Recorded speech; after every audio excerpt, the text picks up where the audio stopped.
Hello everyone, I'm Cesar and I'm back with another video in Path of Exile.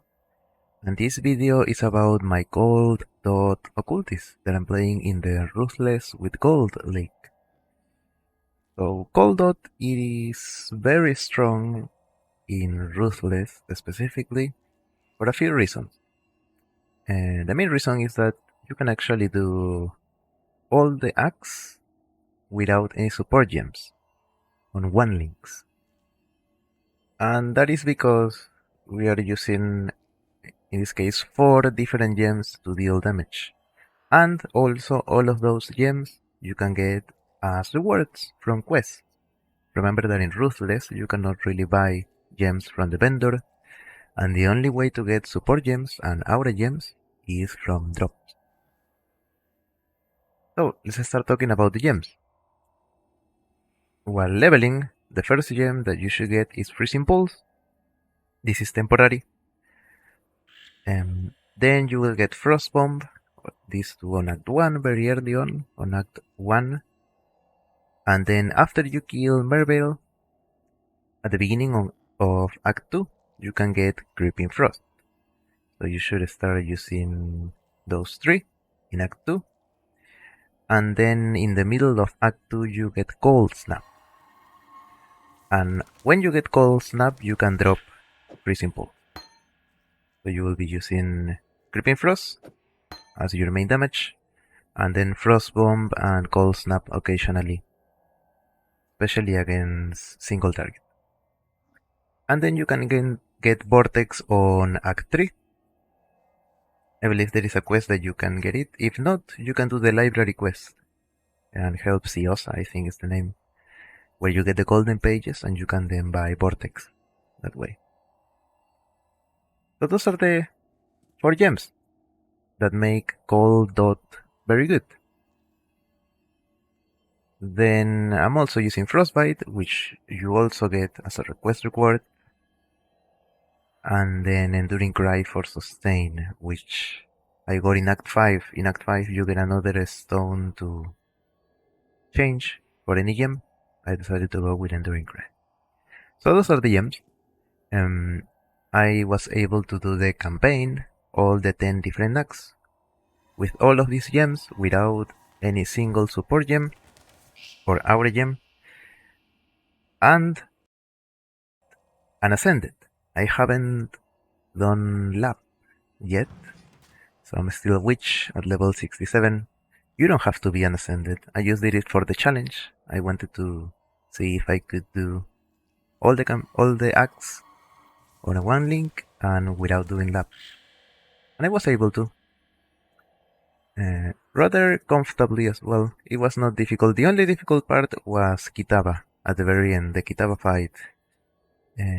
Because we have no movement skill.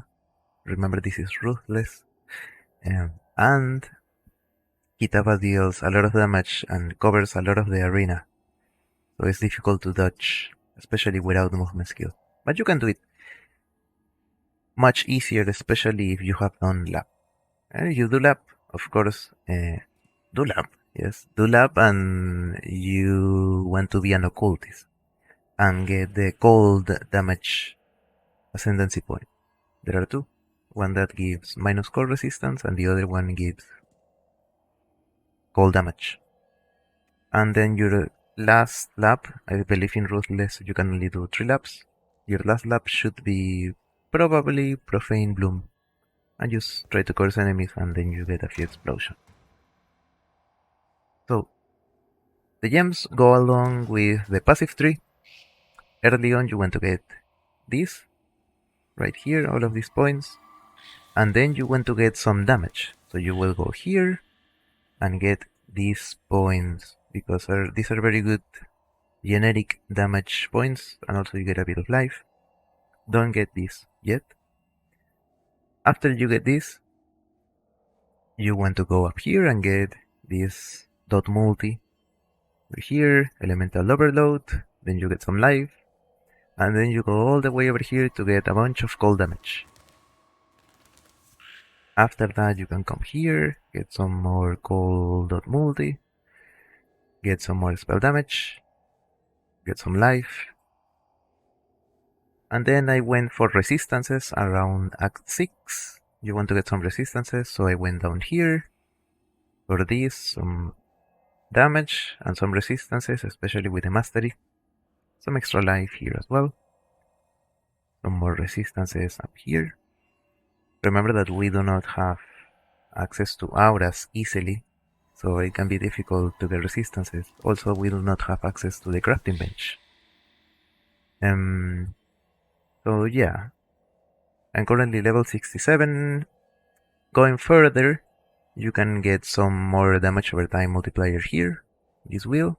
And also you would probably want to go here, get some more life and dexterity, and then a bit more damage over time and skill effect duration right here.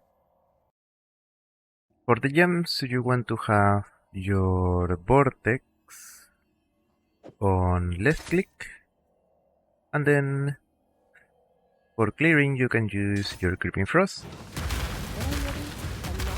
and on single target you would occasionally use your Frostbomb and Cold Snap, since they have longer cooldown. Now you can actually clear with Cold Snap as long as you are killing enemies, because Cold Snap gives you frenzy charges when enemies die in the skill area, and the cooldown can be bypassed by expending a frenzy charge.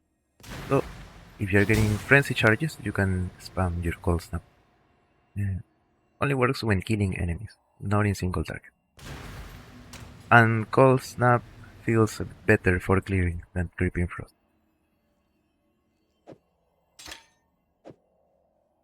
Then what support gems can you use? Anything that gives you more spell damage, more damage over time, more cold damage. Any of those, use them. Use them. And the good thing is that you can link, for example, I don't know, you get as a good support gem, you can link one support gem to 2 or 3 of your cold gems. You will want to link it to your Vortex, Creeping Frost, and Cold Snap. Alright everyone, I believe that is it for now. I might make another video with an update. I'll continue playing, but I'll this time do lab, and I'll try to push as far as I can. So I might make another video on this build. Thank you very much for watching. I hope you find it useful. Take care. Bye bye.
cannot be